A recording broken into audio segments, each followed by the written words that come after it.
darling. It's me, the maid that put the more in the morbid. Elvira, Mistress of the Dark. Now, pretty much everyone likes to decorate their house for Halloween. Well, here's a story about one guy who has turned his love of all things creepy into one of the greatest Halloween attractions this side of Transylvania. So hop on your broomstick and travel to Bristol, Connecticut to visit the wild, weird, and wonderful world of Cortlandt Hall and the Witch's Dungeon.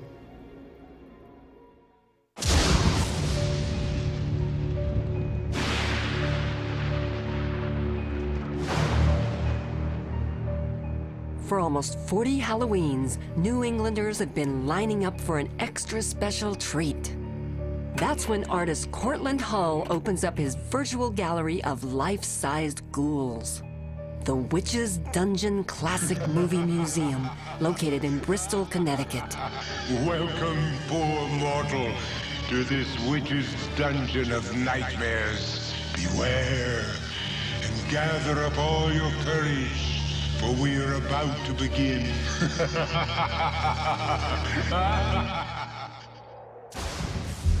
Cortlandt Hull was literally born into a family of fright. His great-uncle Henry Hull portrayed Universal Studios' original lycanthrope in the 1935 classic Werewolf of London. And Cortlandt's great-aunt Josephine played one of the hilarious but deadly Brewster sisters in the 1944 macabre comedy Arsenic and Old Lace. Cortlandt knew early on that his passion for monsters would lead to bigger things. Well, as a kid, I collected Aurora model kits and built them up, but they were only 8 inches tall. And I wanted these figures to be much larger, and so I decided to start making them life-size.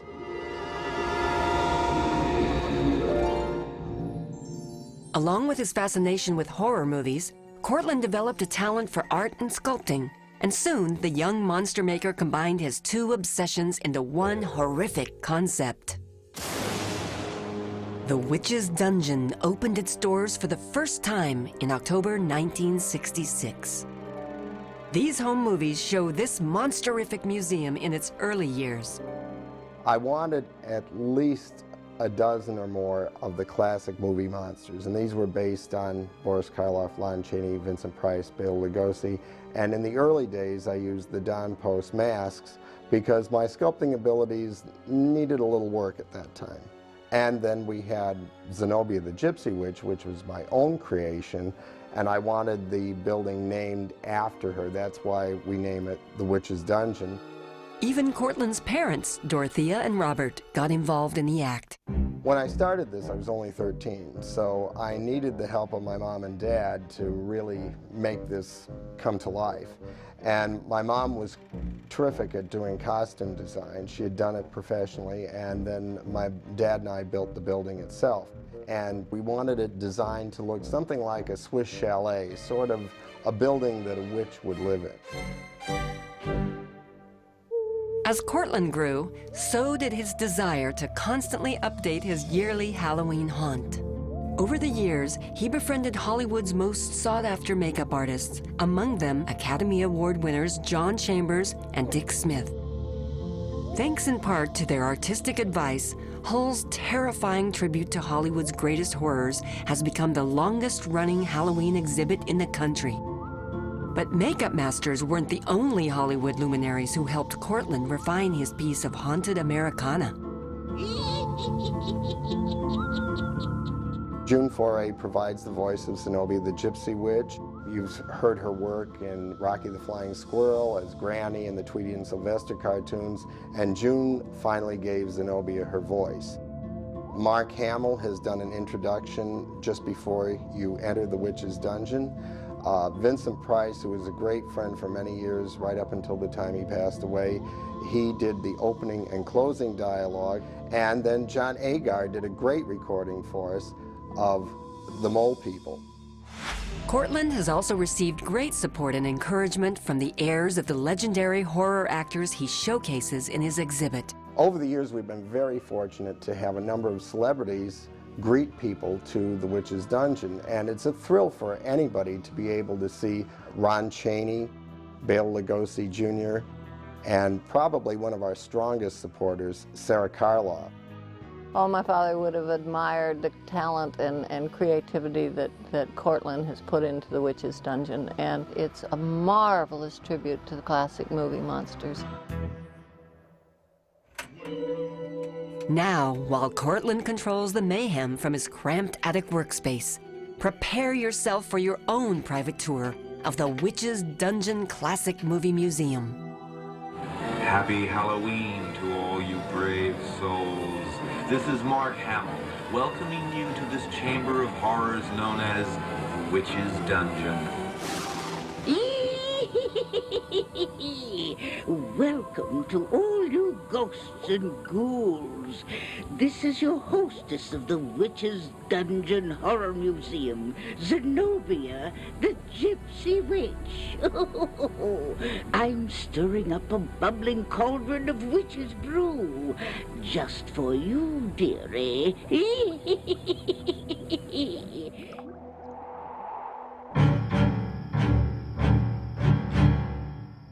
Chorus rises once more, this time from Cortlandt's hand-painted, hand-carved sarcophagus, placed in this chilling display of Lon Chaney Jr. as the mummy.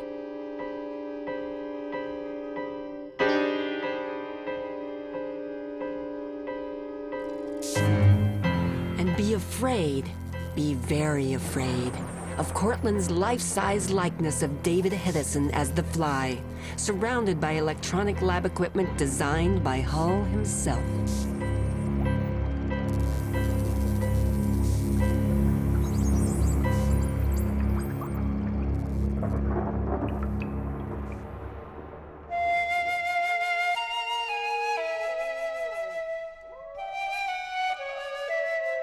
Bela Lugosi as Dracula stands in eerie elegance to greet the dungeon's guests.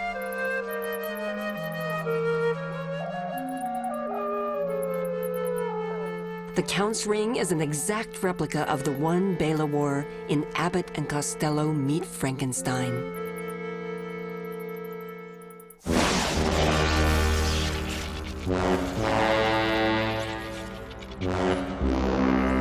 Speaking of Frankenstein, look who else is poised to shock the museum's visitors. Dick Smith, the makeup artist behind The Exorcist, sculpted this version of the man-made monster.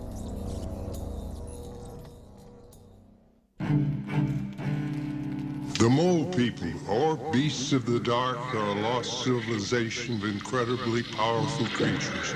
Mutations, dwelling in the underground caves for centuries, able to see in total darkness. Their claw-like hands could easily tear a man to shreds in seconds. A mere human is no match to these beasts.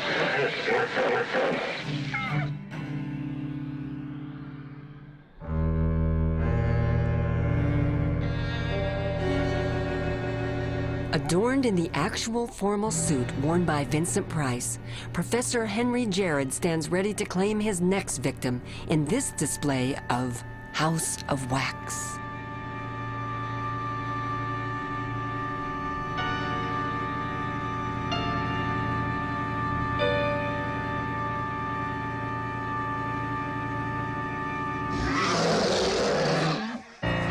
No 3D glasses are needed to appreciate this creature from the Black Lagoon diorama, featuring a mask and set of hands molded from the original creature costume.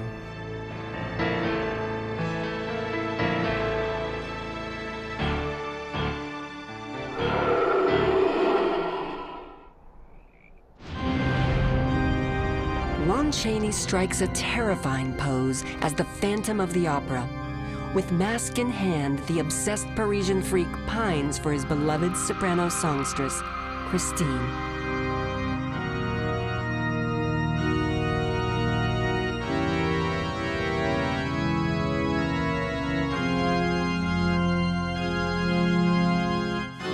Vincent Price himself was astounded by Cortlandt's dead-on rendering of the abominable Dr. Phibes.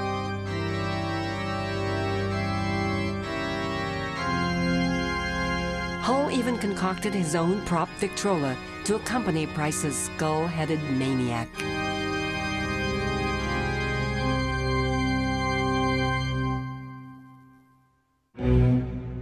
And the dungeon wouldn't be complete without an homage to Cortlandt's great-uncle.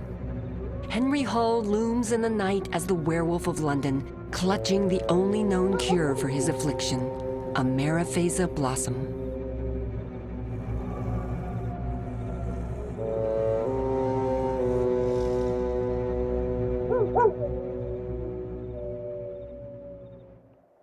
Cortlandt's long-running attraction is so unique that it's been featured in hundreds of newspaper and magazine articles.